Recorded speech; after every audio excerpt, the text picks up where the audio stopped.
So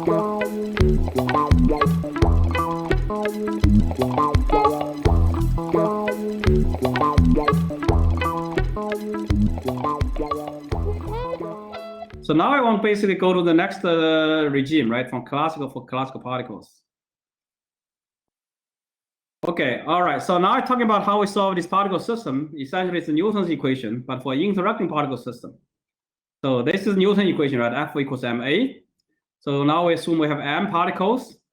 So the Newton equation, basically, we want to solve the particle positions xi, the ith particle, and they have velocity vi. Okay. The first line is just definition, right? dx dt equals v. And second line is f equals ma. So here we assume all the mass equals 1. So particles are the same particles. So this is dv dt. And the right-hand side is the forcing term f. So here there are different forces. This is some external, you have external force, right? You have maybe electric field, magnetic field, or whatever. B represents the external field. So this is interacting potential. So particles, they interact with each other by some force. For example, electrons, they are interacting with Coulomb interaction, right? And we assume there may be some frictions, okay? So this friction term. You also assume there's some Brownian motion, some noise, which is described by this Brownian motion term. So this is a very general form, most general form for F equals ma. Okay. Well, of course, you can assume or sum of the parameter equals 0. Doesn't matter. We just consider general case. And if we consider so-called the mean field regime, here this constant, the strength of interaction, if you scale it like 1 over n minus 1, where n is the number of particles, here I from 1 to capital N. So if we scale alpha n to be 1 over n minus 1, here we have summation of n minus 1 term, because we add all j except j does not equal to I. So every particle has to interact with all the other particles, all right? So the summation is all the n summation. So if we scale alpha n to be 1 over n minus 1, under certain conditions on this k and b, you can take this n go to infinity limit. That's called mean field limit. It's well, I mean, Mario's lecture discussed a lot about this kind of mean limit, and also Francois also talked about this mean field limit. And if you define so-called empirical measure, you put delta function on for each position and each velocity, you add it and normalize, then this empirical measure distribution, when n go to infinity, will converge to this f. We have to solve this so-called, it's kind of a Fourier type equation, all right? And you have this drift term, okay? So this comes, and this is comes from this external potential. Then I have this convolution operator come from interacting potential. Okay, we have seen some of this limit in the Francois slides, similar. This friction term goes here. This Brownian motion outcome give you this diffusion equation, where sigma is the strength of diffusion, sigma squared here. So that's known as a mean field limit. So if you start with particles, when you go to 0, you end up with this Fourier type equations. Okay. In Mario's lecture, of course, you have different scalings, different regime. Then you pass the mean field limit, you end up at Boltzmann.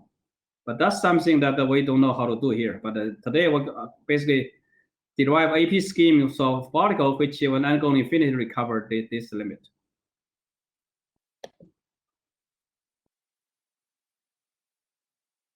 So applications are just enormous, as I said last time. I mean, this you also see some of the examples from Pierre's Degon's lecture, where he used this particle system to describe like flockings, swarmings, and so on.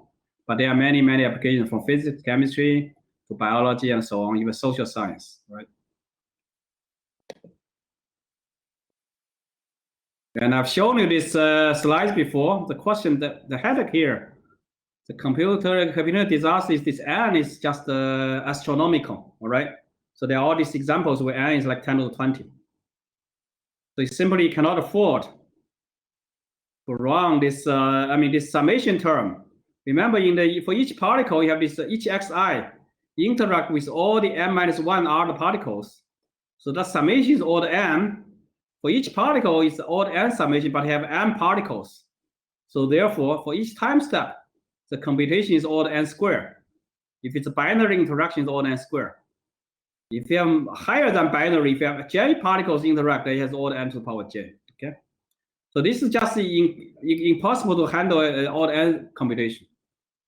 So there are a lot of algorithms which were designed to reduce the cost from order n squared to order n log n or order m. The classic example is the discrete, fast Fourier transform. We all know this, right? Fast Fourier, discrete Fourier transform. So if you use spectral method for the Schrodinger operator, it's order n squared if you do a brute force discrete Fourier transform. But a fast Fourier transform reduce it to order n log m. And we talk about the cooling interaction between the electrons. This very famous fast multiple method was developed to solve the exact same problem. We have cooling interaction between electrons, can reduce order n squared to order n log n or even n. Okay, so that's one of the top 10 algorithms of last century. But today I will show you a simple method. It's called the random batch method, which also does the work from reducing order n squared to order m per time step, but it's a very simple method. Okay, compared to this very complicated fast multiple, but it's a very simple method, and it works well for general interacting potentials.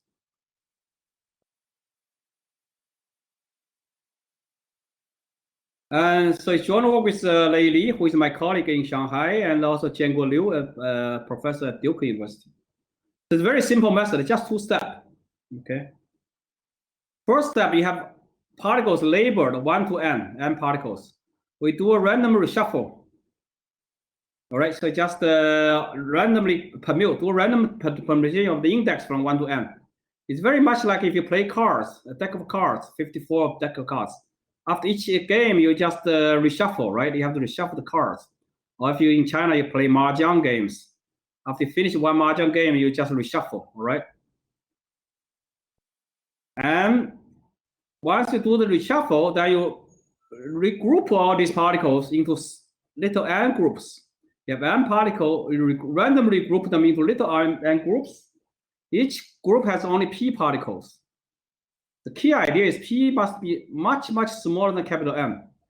It can be as small as 2. It means you divide all these n particles into many groups. Each group has like 2 particles. Okay, so very small number of particles. Then each particle will only interact inside its own group, inside its own batch. So you only interact with particles in the same group. You don't interact with other groups at each time step. Okay, is that clear? Very simple idea. All right. So if you write an algorithm, just few lines. Okay, few lines.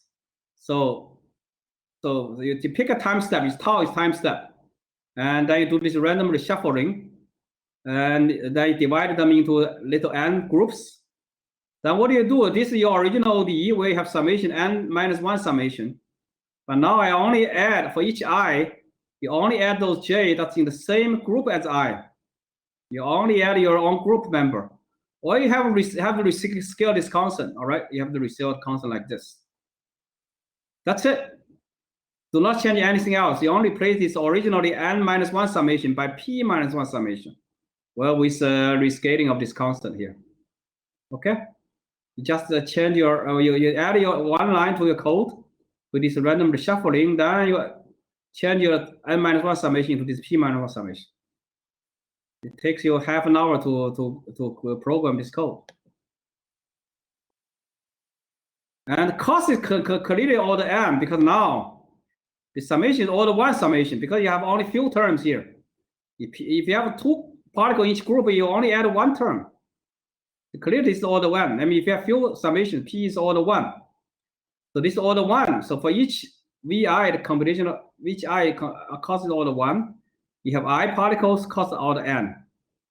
So this ODE solver is order n per time step. Then this random reshuffling, you have to pay some price. This random reshuffling, there are already algorithm invented even in the 70s, which is order n. So this random reshuffling is order n. If you use MATLAB, you just use this subroutine called the random permutation, random perm n. You just call it subroutine. That's it. So overall cost is clear per time step is order n. Okay.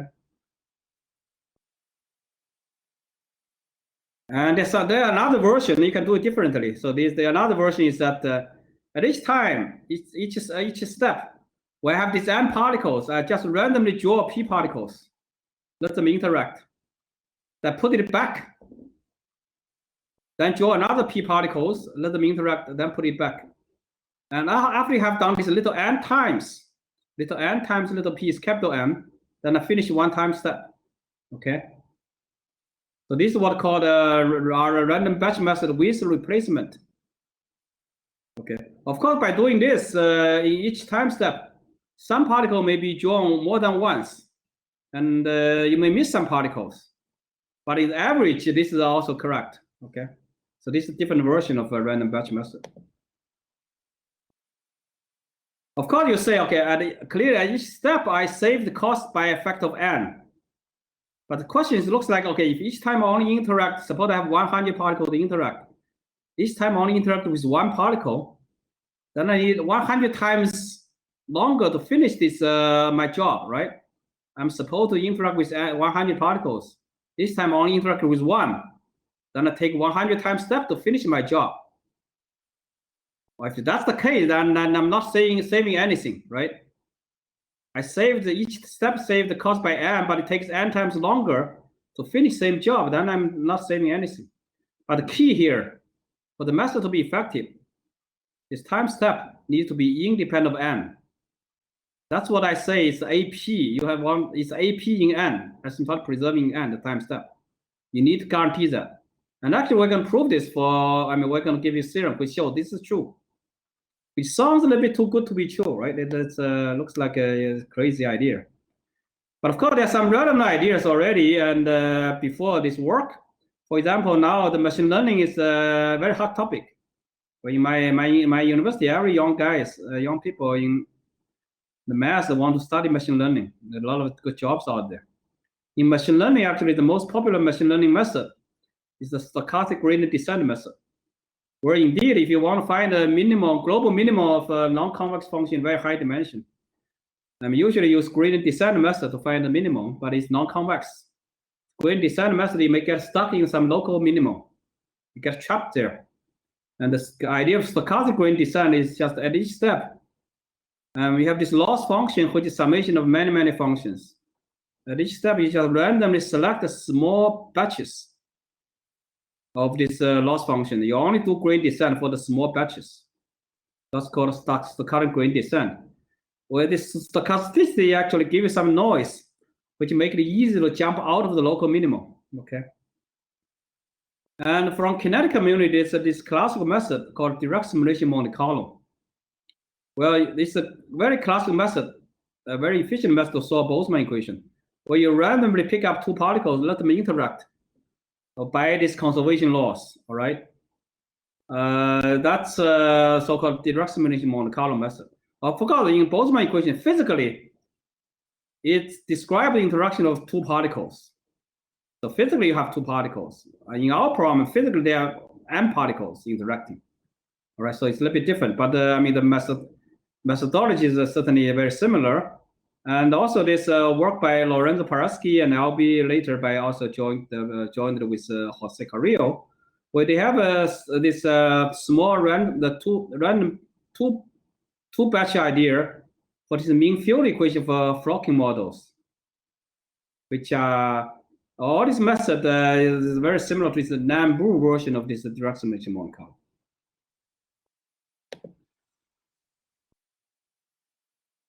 All right. Now I want to show you, okay, so you said, well, it looks too good to be true. Now I'll give you a little analysis which show you that it is AP, all right? So the analytic solution I assume is XIVI. This random batch solution, I put a tilde here. I have to make some assumptions. I assume this synchronization condition. So the initial distribution of my analytic solution and numerical particle are the same. Also assume the numerical noise and the analytical noise are the same. This is my norm. So this V, X, here both X and V are vectors. So take L2 norm of the vector, take expected value. All right, this is random, it's a stochastic PLDE, and this is a random method. So I'm taking expectation with relation and take a square root. All right, and this is my typical mean field scaling. So like proof this external potential is Lipschitz continuous with bounded growth. Its derivative has a bounded polynomial growth in X. In the rectangle kernel case, only Lipschitz continuous. Then we can prove this error between the position X and also velocity is bounded essentially square root of time step. Okay, so you want the y square root of time step.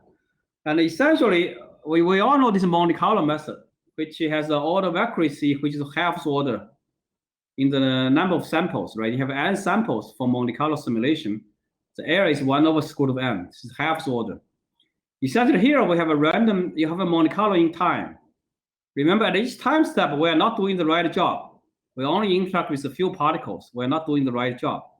But the cumulative in time, where it's a Monte Carlo in time, okay? Cumulative, we are doing the right thing.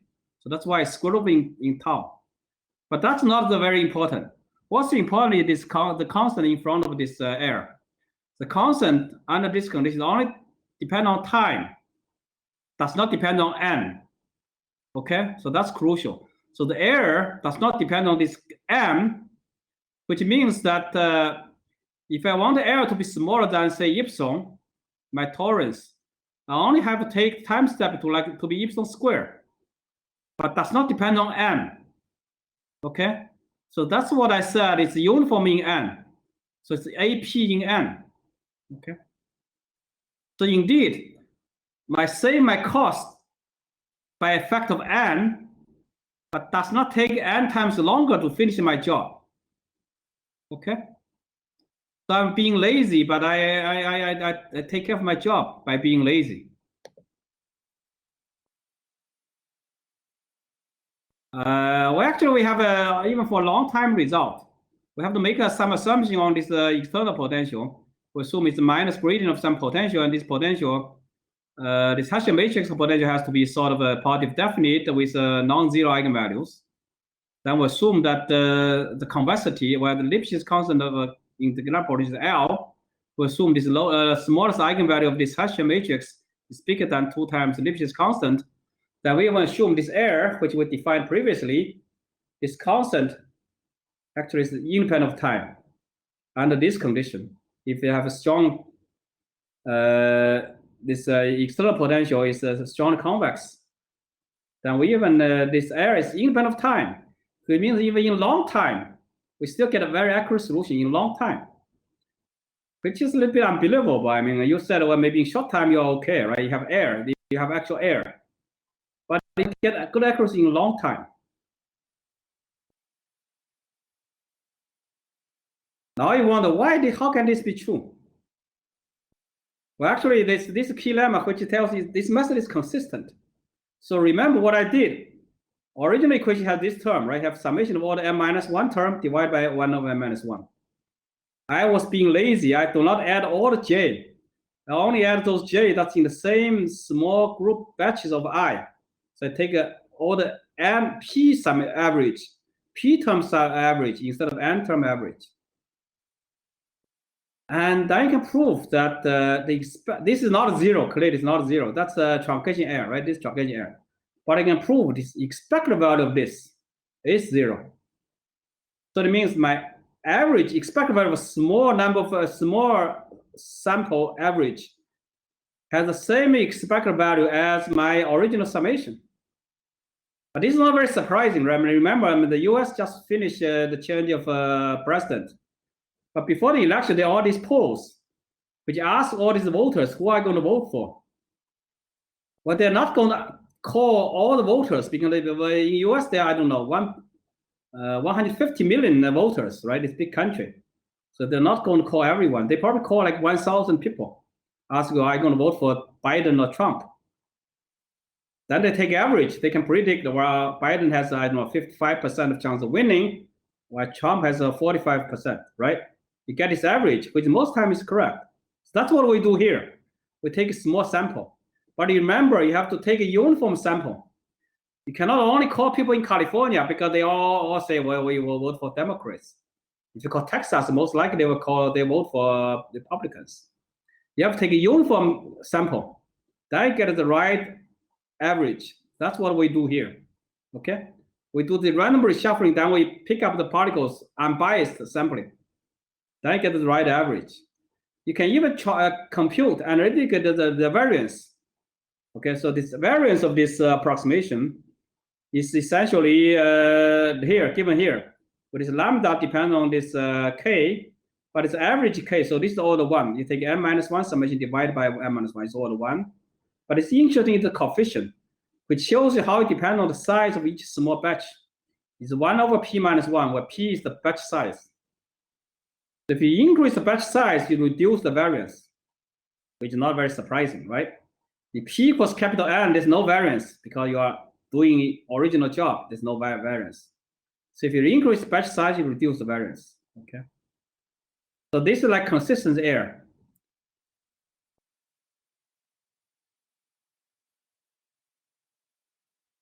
And then you need some stability, right? To prove convergence, you need consistency, you need stability. Remember, we have these assumptions on the external potential and kernel. So under those conditions, this dynamic system actually has stability. Essentially, okay, these moments, xi to the power q and vi to some power q is bounded. Okay. And also, there's some these are stability estimates, which kind of standard. All right. And then they combine stability with consistency, you get this error estimate. It's not a very complicated proof. Okay. And now I'll come back to this AP business. All right. So remember what when I'm saying that I have this particle system. So suppose this is my empirical measure of this analytic particle system. This is my random batch method. I also take an empirical measure. Now I showed you this previous theorem showed you when time step goes to 0, this guy converges to that. So I do have convergence. For fixed n, I have this convergence. However, when n goes to infinity, as I said, this mean field limit of this particle system gives you this Fock-Planck equation. Okay, that's the limit.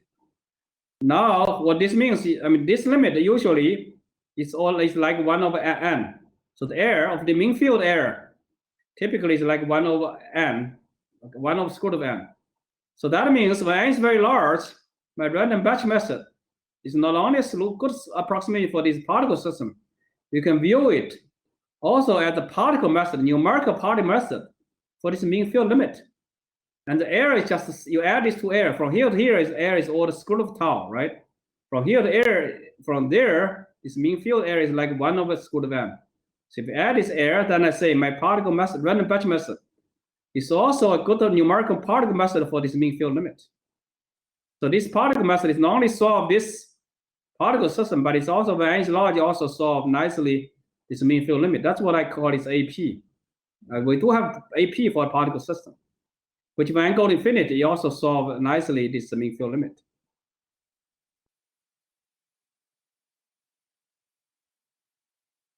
And then we have I don't have much time left. And then we try all different applications, which I will skip. Okay, we try different, and in all these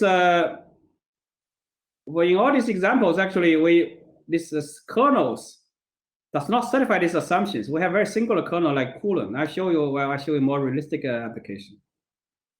So I skip this toy model, and I want to show you. Well, sometimes you say, well, for realistic problem in biology or chemistry, I do not have a nice potential. For example, in material science or chemistry, people use the Lennard-Jones potential, which actually is very singular. It is like you have 1 over r to some power. R is the distance between particles. When r goes to 0, and particles get very close, you have singularity. Then, of course, the theorem, the assumption of the theorem is not satisfied. In that case, actually, we can decompose K into a summation of this is my, well, this red line is my, say, like K, which has a singular when r equal to 0. You can decompose into a long range part, which is smooth, and the short range part, which is singular. All right, then the short range, I do our original summation, because short range, so the cost is very small. This long range one, I use this random batch. So do this decomposition. All right, so you can do things like that, which give you a more accurate random batch method. And this is some application we get very excited about. It's a molecular simulation, what we call the random batch E-word method. So I want to work with Lei Li, Zhenli Xu, and Yu Zhao. These are my colleagues in Shanghai. So here we want to do realistic molecular dynamic simulation. So this is a typical molecular dynamic potential energy function for particle simulation. So E is this potential. So you have all different kind of contributions. These are due to the chemical bonds, and it's due to angles, and due to torsions. You have this Lennard-Jones potential, and then you have these Coulomb interactions. Okay. And of course here, the main cause, I talk about the random Jones potential, right? You have these decompositions. You have this R, 1 over R to the power 12, 1 over R to the power 6, all right? We tell you how to deal with R equals 0. But the main cause is here. So these are all n odd m, but here is odd n squared, this Coulomb interaction. So Rij is the distance between particle I and particle j. Qi, Qj are the charged particles. So this is Coulomb interaction, and it's a long range, and this is all n squared summation, right? Because yeah, I mean that's exactly Coulomb interaction. So there are a lot of applications in biology, drug design, DNA simulation, and so on. So the idea of E-word is the following. There's a classical method called E-word summation. So we assume that we have periodic lattice. Okay, so we solve this particle system, the Newton's second law, molecular dynamics, periodic lattice. Okay, so then this Coulomb interaction, what is R, we put it periodic lattice, so it's basically one period of R plus this periodic extension. L is the periodicity, N is just the positive integers, all right? So you write like this. Then we split this into two parts. So the idea of E-word is that you introduce this error function, okay? You split the 1 into the error function plus 1 minus error function. All right, then the error function has a nice decay in R equals 0. So when R equals 0, this guy will remove singularities of this bottom. So then it becomes very smooth function near singularity. And this guy decay, the error function decay very fast. So this part is a short range part. Okay, it's short range part. We just do the original summation because short range, the cost is small. But this long range part is 1 minus error function. The long range part, that's where this odd n squared summation. But this 1 minus error function has nice decay. So this is a smooth function. The long range part is smooth. So for smooth part, we take a Fourier transform, put it into the Fourier space.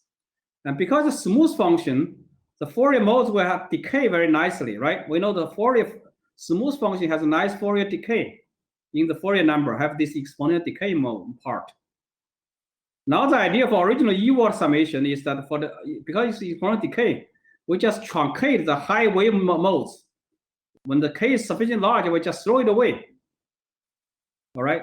So in the end of the day, you have this what they call the PME, particle mesh E-word, or particle E-word mesh, where the cost is all the n log m. You have to also do FFT. Okay. So here we use this. We have our idea is use so-called random batch idea. So what we do is instead of a truncate in high k, we take the summation, but each step we only take a few samples. We do not throw away any k. Each step we take a few k, small number of k. Okay. So this is the forcing term, which is the gradient of this potential. As I said, this is E-word splitting. Okay. So this summation here, we take a small number of k, only p k's. But we do not only use the uniform sampling of k. Remember here we have this Gaussian term here. We do a Gaussian summation of this. We do offline because this part does not depend on solution. We do a Gaussian sampling offline, then we get a lot of samples. And each step we just draw from this basket of samples, we draw a few k, put it in here. That's what we call a random batch E-word. Okay. So we first do a Gaussian sampling, get a lot of k's. So this is more like important samplings from this Gaussian profile, Gaussian sampling. Then each iteration, we only take a few of them. We take L samples from this Gaussian pool of Gaussian samples. We only add L term, so which make our algorithm order n. Okay, is that clear? Because we do this sample from Gaussian, this is more like important sampling, which reduce the variance. So this has a smaller variance compared to this uniform sampling of K. And at the end of the day, so we do some release simulation. Here we take 17,000 water molecules, and compared to the original, the best molecular dynamic simulation for the random E-word, we gain a factor for, if we take batch size to be 100, the CPU time we save it by 10 factors. It's 10 times smaller. Okay, and we get a really linear scaling particle number n. So if you do original E-word is n, and its original E-word is like n to 1.5. Our algorithm computation cost is order n.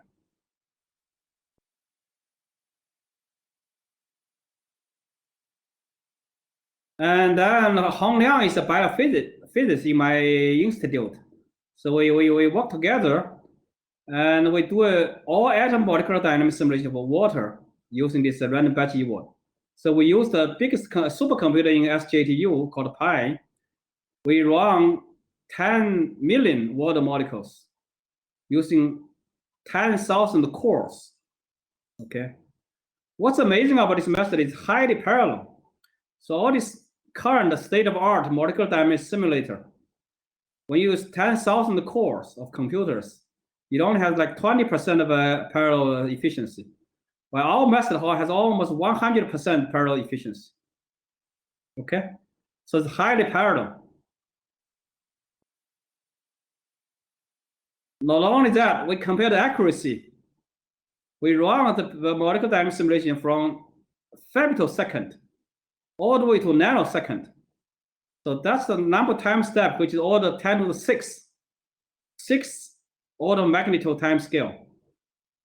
And we get very accurate accuracy, either for small time and long time. It's always accurate, which is quite amazing. It's more accurate than I originally expected. Well, I originally expected this error will accumulate in time, but does not. Okay. So this is we compute the standard mass of water molecule. We compare. We use a random batch with the batch size 50. When compare with the best molecular dynamic simulator available nowadays for the PPPM. For time step of 10 to the 6, we always get good accuracy. We even compute the kinetic energy, kinetic potential energy. Again, we get a very nice agreement with this original PPPM method.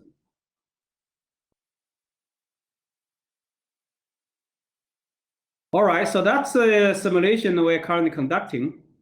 Currently, we are working with a major pharmaceutical company to further develop even larger scale molecular dynamic simulation. Eventually, we hope it can be used for drug design. Okay. And there are other applications with this random batch method. For example, the interacting particle system can also be used for samplings. And in a lot of applications in machine learning, typically you have to do a lot of sampling. The classic method is the Metropolis algorithms. It's Markov-Chain Monte Carlo, where it's not very efficient because you have to reject a lot of samples. And there's a lot of new particle-based methods. For example, the Stein variational gradient descent method, which seems to have a more efficient than the Metropolis algorithm. So this group people, Li, Jianguo Liu, and Jianfeng Lu, use this random batch method to this particle system. It's a gradient system for Stein variation method. Get a very good result. All right, and also you can sample the Gibbs measure, which corresponding to a particle system with Lennard-Jones potential. You use this splitting idea. And Eric Zuazo and his colleagues use this random batch for control of synchronization for particle systems. Okay. And with Song-Yi Ha, we also use this random batch idea for agent-based models, collective behavior, like flocking, swarming, synchronization. It's related to what Pierre Degon was talking about. So there we also show this random batch. Instead of flocking interacting with all the other agents At each step, you only interact with a few of them, few samples of them. You get essentially the same collective behavior. And also with Chantal-Lee, we use this for quantum Monte Carlo. If you want to simulate n-body Schrodinger, the ground state, you can also use particle system to get this ground state, where we also use this random batch. We get it's much faster than Metropolis algorithms. And on theoretical level with Francois Gauss and Thierry Paul, we can even use this random batch for n-body Schrodinger.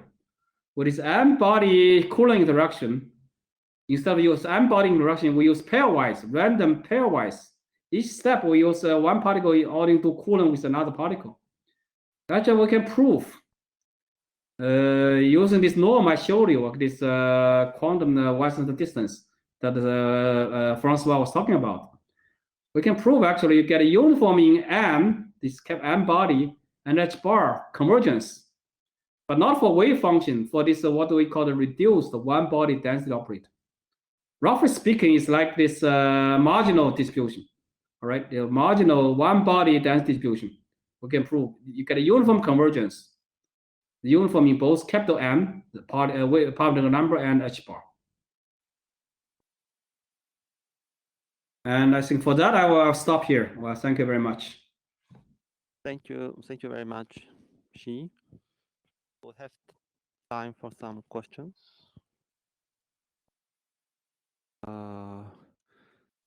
So, Xi, you said that on the models for swarming by Pierre de Gon, for example, we can choose some neighbors instead of considering all the neighbors? Yeah, exactly, yes. And we'll obtain nearly the same results. So this is the You point. can get also the same flocking result. Well, and you have to make some assumptions, but most of the time it works, yes. Or synchronization, or like consensus models. This kind of problem, synchronizations also. So, and what is the strategy for choosing these neighbors, or there is no strategy? Random. You just random. Each time you have the summation over all j from 1 to n. You randomly select a few j's. Okay. And at the end of the day, you get essentially the same collective behavior. Which is probably what happens in real life, right? I mean, like this, you can model this coronavirus by particles. I mean, Mario actually wrote a paper on this. You use agent-based model, particle models for coronavirus, right? Because you don't pass your virus to the whole world, right? You pass to a few neighbors randomly, and then your neighbor passes to another random neighbor. Eventually, of course, it affects a lot of people. Okay. So where in real life, actually, probably you don't have an instant n-body interaction. You only have a random interaction with random people. That's what happens realistically, actually, probably. If you model, I mean, social behavior, maybe that's what happens. It's far more realistic than instantly you interact with the whole world, right? Now, if you use Twitter, of course, once you send a message, the entire world knows. But in my old days, I call my friend to share some information. That's more like this random batch. So, okay. But at the end of the day, you have the same effect. I think there are no more questions. So, thank you very much one more time.